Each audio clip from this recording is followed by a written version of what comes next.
Hello दोस्तों, जो UGC net JRF का जो दिसंबर का पेपर चल रहा था सीरीज पार्ट 1 पार्ट 2 तो 2 हो चुका था और ये जो कि पार्ट 3 है। ठीक है। Question number 51। कवि के भार को बहुत बड़ा बताते हुए किस आचार्य ने कहा है कि ऐसा न कोई शब्द है, न अर्थ, न न्याय और न कला जो काव्य का अंग न बन सके। ठीक है। कवि के भार को बहुत बड़ा बताते हुए किस आचार्य ने कहा है कि ऐसा न कोई शब्द है, न अर्थ, न न्याय और न कला जो काव्य का अंग न बन सके। ठीक है। यहाँ पे 4 ऑप्शन है। पहला ऑप्शन है राजशेखर, दूसरा ऑप्शन है भामा, तीसरा ऑप्शन है दंडी और चौथा ऑप्शन है आनंदवर्धन। ठीक है। तो इसका जो ऑप्शन नंबर जो है 2 सही है। ये भामा का कथन है। Question number 52। निम्नलिखित विचारधाराओं को उनसे संबद्ध लेखकों से सुमेलित कीजिए। निम्नलिखित विचारधाराओं को उनसे संबद्ध लेखकों से सुमेलित कीजिए। यहाँ पे 4 ऑप्शन दे रखा है, सोचता हूँ उससे संबद्ध लेखकों को सूचित करना, आपको सम्मिलित करना है। तो यहाँ पे पहला ऑप्शन है, पहला ये लिखा है मार्क्सवाद, और बी है अस्तित्ववाद, तीसरा है मनोविश्लेषणवाद और चौथा है उत्तर आधुनिकता। ठीक है। तो आप ये देखेंगे कि यहाँ पे अगर हम देखें तो जो है पहला ऑप्शन जो दे रखा है, पहला का सेकंड यानी मार्क्सवाद जो है एंगेल्स। ठीक है। और उसके बाद में अस्तित्ववाद जो है काफ्का। मनोविश्लेषणवाद जो है युंग का है। और उत्तर आधुनिकतावाद जो है ये किसका उत्तर आधुनिकतावाद जो है ये रोलावर्थ का। ठीक है। तो इसका ऑप्शन नंबर पहला ही सही होगा। Question number 53। अच्छी हिंदी बस एक ही व्यक्ति लिखता था, यह कथन किस आलोचक ने किसके बारे में कहा था? अच्छी हिंदी बस एक ही व्यक्ति लिखता था, यह कथन किस आलोचक ने किसके बारे में कहा था? पहला ऑप्शन यहाँ पे हजारी प्रसाद द्विवेदी ने निराला के बारे में, दूसरा ऑप्शन है महावीर प्रसाद द्विवेदी ने बाल मुकुंद गुप्त के बारे में, तीसरा ऑप्शन है रामचंद्र शुक्ल ने जयशंकर प्रसाद के बारे में और चौथा है नंदुलारे वाजपेयी ने महावीर प्रसाद द्विवेदी के बारे में। ठीक है। तो इसका जो करेक्ट आंसर होगा वो सेकंड आंसर सही है, महावीर प्रसाद द्विवेदी ने बाल मुकुंद गुप्त के बारे में कहा था। Question number 54। जमीन पक रही है किसका कविता संग्रह है? जमीन पक रही है किसका कविता संग्रह? यहाँ पे 4 ऑप्शन। पहला ऑप्शन नागार्जुन, दूसरा ऑप्शन नरेश मेहता, तीसरा ऑप्शन है केदारनाथ अग्रवाल और चौथा ऑप्शन है केदारनाथ सिंह। ठीक है। तो जमीन पक रही है जो एक केदारनाथ सिंह जी की जो है कविता संग्रह है। Question number 55। उर्वशी के तृतीय अंक के आधार पर कौन से कथन सही हैं? उर्वशी के तृतीय कथन के अंक के आधार पर कौन से कथन सही हैं? शक्तिशाली और द्वंद्वार्प पुरुष भी सुंदरियों के कटाक्ष से आहत हो जाते हैं। बी है उर्वशी मानवीय है। सी है उर्वशी कहती है यह देह भाव भ्रांति है। डी पुरुवा के अनुसार मर्त्य मानव को देवता कहा जा सकता है।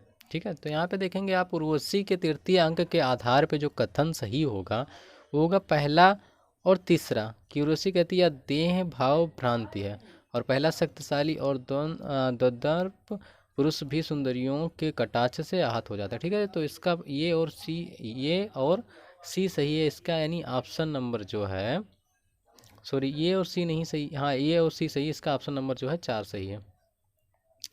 Question number 56। अंधा युग के निम्नलिखित संवादों को उनके पात्रों के साथ सुमेलित कीजिए। अंधा युग के निम्नलिखित संवादों को उनके पात्रों के साथ सुमेलित कीजिए। यहाँ पे है बध मेरे लिए नहीं नीति, वह है अब मेरे लिए मनोग्रंथ। ठीक है।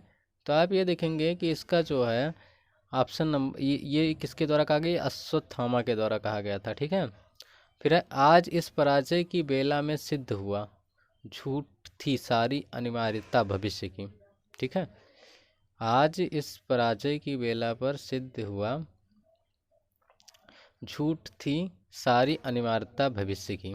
ठीक है। तो आप यहाँ पे देखेंगे जो है ये किसका कथन था? तो ये जो है ये कहा गया था ये कथन ये कहा गया था, ये कथन जो है तो ये कहा गया था वृद्ध याचक के द्वारा। ठीक है।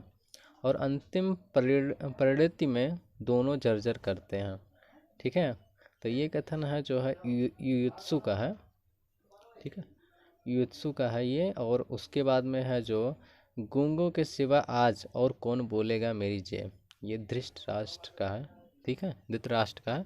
तो इसका जो है ऑप्शन नंबर आप देखेंगे यहाँ पे ऑप्शन दे रखा है, तो इसका ऑप्शन नंबर जो है 3 जो है सही होगा। क्वेश्चन नंबर 57, अरस्तु के विरेचन पद की व्याख्या विद्वानों ने किन अर्थों में की है। अरस्तु के विरेचन पद की व्याख्या विद्वानों ने किन अर्थों में की। यहाँ पे 4 ऑप्शन है। पहला ऑप्शन है धर्म परक, दूसरा है राजनीति परक, तीसरा है कल्पना परक और चौथा है अर्थ परक। ठीक है, तो आप देखेंगे कि अरस्तु के जो है अरस्तु का जगह अगर देखा जाए तो धर्म परक और कला परक 2 तरीके से किया गया था। इन 2 अर्थों में विद्वानों ने इनके जो है विरेचन सिद्धांत की व्याख्या की थी। तो यानी इसका जो है ये और सी जो है सही होगा, यानी इसका ऑप्शन नंबर 1 जो है सही है। क्वेश्चन नंबर 58, निम्नलिखित क्रांतिकारी कविताओं को उनके रचनाओं के साथ सुमेलित कीजिए। निम्नलिखित रचनाकारों के साथ सुमेलित कीजिए। निम्नलिखित क्रांतिकारी कविताओं को उनके रचनाकारों के साथ सुमेलित कीजिए। तो यहाँ पे पहला है वीरों का कैसा हो बसंत, ये है सुभद्रा कुमारी चौहान जी का। ठीक है, वीरों का कैसा हो बसंत, यह है सुभद्रा कुमारी चौहान जी का। तो उसके बाद में फिर है और उसके बाद में है कैदी और कोकिला। ठीक है, कैदी और कोकिला ये जो है माखनलाल चतुर्वेदी जी का है। ठीक है, उसके बाद में सी है जवानी। जवानी जो है ये कविता है बालकृष्ण शर्मा नवीन का। और फिर हिमाद्रि तुंग श्रृंग से प्रबुद्ध शुद्ध भारती स्वयं प्रभा, ये जो है जयशंकर प्रसाद जी का है। ठीक है, तो इसका अगर हम ऑप्शन देखें तो ऑप्शन नंबर जो है 3 इसका सही होगा। क्वेश्चन नंबर 59, निम्नलिखित में से कौन से कथन रामविलास शर्मा के हैं। साहित्य की प्रचारात्मकता का प्रश्न सामाजिक जीवन की यथार्थता की कसौटी पर हल किया जा सकता है। बी है वास्तविक जीवन तथ्यों को ओझल रखकर श्रेष्ठ साहित्य की रचना की जा सकती है। सी है पिछली संस्कृति से नाता तोड़कर हवा में नई संस्कृति को जन्म नहीं दिया जा सकता। अतीत के बिना भी वर्तमान को समझा जा सकता है। ठीक है, तो आप यहाँ पे देखेंगे कि इसका जो है जो पहली ये जो है ये इसमें जो साहित्य की प्रचारात्मकता का प्रश्न सामाजिक जीवन की यथार्थता की कसौटी पर हल किया जा सकता है। और उसके बाद में जो है जो है तीसरी जो है पिछली संस्कृति से नाता तोड़कर हवा में नई संस्कृति को जन्म नहीं दिया सकता। ये दोनों जो है ऑप्शन सही है इसका, यानी इसका जो है ऑप्शन नंबर जो है वो पहला ऑप्शन सही है इनका। क्वेश्चन नंबर 60, उत्तरकांड के कलयुग प्रसंग में तुलसीदास ने लिखा है। उत्तरकांड के कलयुग प्रसंग में तुलसीदास ने लिखा है। यहाँ पे ये दे रखा आचारहीन और वेद विरोधी लोग ज्ञानी और सन्यासी कहलाएंगे। बी है माता पिता अपने बच्चों को मानव धर्म की शिक्षा देंगे। सी है पत्नी के मर जाने और गृह गृहस्थी और संपत्ति के नष्ट हो जाने के बाद लुटे पिटे लोग ही संन्यास ग्रहण करेंगे। कलयुग में अच्छा समय होगा और सब लोग सुखी होंगे। ठीक है, तो यहाँ पे देखो कलयुग के समय संदर्भ में जो है प्रसंग में उसमें उत्तरकांड में तुलसीदास ने जी ने अगर देखा जाए तो इसमें जो कहा था वो है पहला जो सही है कि आचारहीन और वेद विरोधी लोग ज्ञानी और सन्यासी कहलाएंगे। और सी सही है कि पत्नी के मर जाने और ग्रस्त के और संपत्ति के नष्ट हो जाने के बाद लुटे पिटे लोग ही संन्यास ग्रहण करेंगे। ठीक है, तो इसका ये और सी सही है, तो यानी कि इसका ऑप्शन नंबर जो है ये सही है।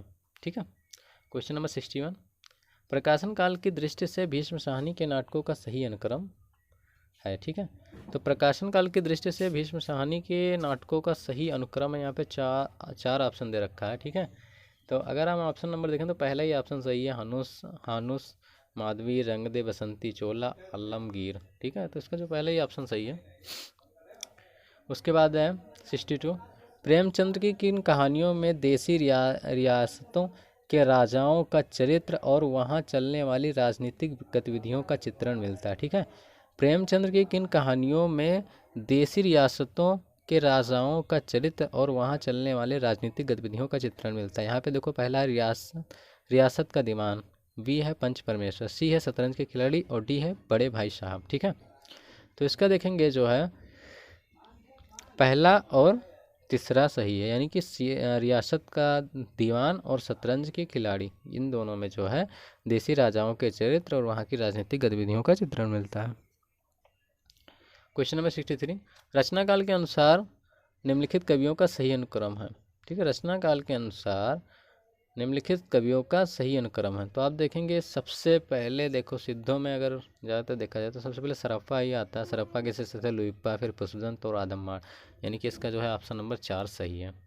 ठीक है, उसके बाद में क्वेश्चन नंबर 64, उर्वशी पर लिखी गई किसकी समीक्षा में विवाद उत्पन्न हो गया था। उर्वशी पर लिखी गई किसकी समीक्षा से विवाद उत्पन्न हो गया था। तो यहाँ पे 4 ऑप्शन, पहला नेमीचंद जैन, दूसरा है धर्मवीर भारती, तीसरा है भारत भूषण अग्रवाल और चौथा है भगवत शरण उपाध्याय। ठीक है, तो यहाँ पे भगवत शरण उपाध्याय जी की जो समीक्षा लिखी गई थी उस पर जो है विवाद उत्पन्न हो गया था, यानी इसका ऑप्शन नंबर 4 सही है। क्वेश्चन नंबर 65, श्रद्धा और ईड़ा से संबंधित मुक्तिबोध के सही कथन कौन से हैं। श्रद्धा और ईड़ा से संबंधित मुक्तिबोध के सही कथन कौन से। यहाँ पे 4 ऑप्शन, पहला ईड़ा का व्यक्तित्व सामाजिक सार्वजनिक महत्व से विन्यस्त है। श्रद्धा के पास कोई अपना सार्वजनिक जीवन नहीं है। सी है ईड़ा बुद्धिवाद का प्रतीक है और डी है श्रद्धा में आत्मबद्ध भावुकता का अभाव है। ठीक है, तो यहाँ पे जो इसका ऑप्शन नंबर अगर देखा जाए सही होगा तो 2, यानी कि ये और 20 जो है सही है, यानी कि पहला स्टार्टिंग के 2 कथन इनके सही हैं, तो यानी इसका ऑप्शन नंबर जो है 2 सही है। क्वेश्चन नंबर 66, सिद्धों से संबंधित रामचंद्र शुक्ल के कौन से कथन सही हैं। पहला है ब्रजयान से आकर महासुखवाद का प्रवर्तन हुआ, दूसरा है नाथपंथ सिद्धों की परंपरा से नहीं निकला है, सी है सिद्धों का साहित्य शुद्ध साहित्य के अंतर्गत नहीं आता है और डी है सिद्धों की बानियाँ संकेतिक नहीं है। ठीक है, तो आप यहाँ पे देखेंगे 66 नंबर क्वेश्चन नंबर 66 में इसका जो है ये और सी ऑप्शन सही, यानी ब्रजयान में आकर महासुखवाद का प्रवर्तन हुआ और सी है सिद्धों का साहित्य शुद्ध साहित्य के अंतर्गत नहीं आता, यानी ये और सी इसका सही है, यानी इसका ऑप्शन नंबर 1 सही है। क्वेश्चन नंबर 67, कीन्हे हु कोरिक जतन अब कही काहे कौन, भो मन मोहन रूप मिली पन में को लोन। ठीक है, इस दोहे के संबंध में क्या सही है। तो इसमें नायिका का कृष्ण के प्रति अनन्य प्रेम व्यंजित है। नायिका के मन रूपी सरोवर में कृष्ण का लवण पानी में नमक की तरह घुल गया है। सी है कृष्ण की रूप शक्ति से नायिका अपने मन को अलग करना चाहती है और डी है कोरिक का अर्थ है कचोटना। ठीक है, तो इसका जो है करेक्ट आंसर होगा वो होगा ये और बी इसका सही है, यानी पहला और दूसरा इसका जो कथन है वो सही है। तो इसमें जो है पहला और दूसरा कौन सा, हाँ इसका जो चौथा ऑप्शन सही होगा। ठीक है, क्वेश्चन नंबर 68, सिद्ध हेमचंद्र शब्दानुशासन किस तरह का ग्रंथ है। सिद्ध हेमचंद्र शब्दानुशासन किस तरह का ग्रंथ है। यहाँ पे 4 ऑप्शन है, पहला है व्याकरण संबंधी, दूसरा ज्योतिष संबंधी, तीसरा है साहित्यिक संबंधी और चौथा है धार्मिक संबंधी। ठीक है, तो इसका जो करेक्ट आंसर होगा वो व्याकरण संबंधी है। ठीक है, 69, सर्वसुख नामक अग्रवाल बनिया की कथा किस उपन्यास में उद्धृत है। ठीक है, पहला है देवरानी जेठानी की कहानी, फिर बामा शिक्षक, भागवती और निस्सहाय हिंदू। ठीक है, तो सर्वसुख नामक बनिया अग्रवाल जो है ये इसमें है देवरानी जेठानी की कहानी, यानी पहला ऑप्शन इसका सही है। क्वेश्चन नंबर 70, बिंब के अनिवार्य तत्व है। बिंब के अनिवार्य तत्व है। ठीक है, तो यहाँ पे देखिए विवरणात्मक, कल्पना, सपाट बयानी और इंद्रिय। ठीक है, बिंब के अनिवार्य तत्व हैं। ठीक है, तो यहाँ पे 4 ऑप्शन दे रखा है, विवरणात्मक, कल्पना, सपाट बयानी और इंद्रियता। ठीक है, तो इसमें देखेंगे आप जो है इसका जो है बी और डी सही, यानी कल्पना और इंद्रियता। ठीक है, तो इसका जो है ऑप्शन नंबर जो है बी और डी, यानी पहला ही ऑप्शन इसका जो है सही होगा।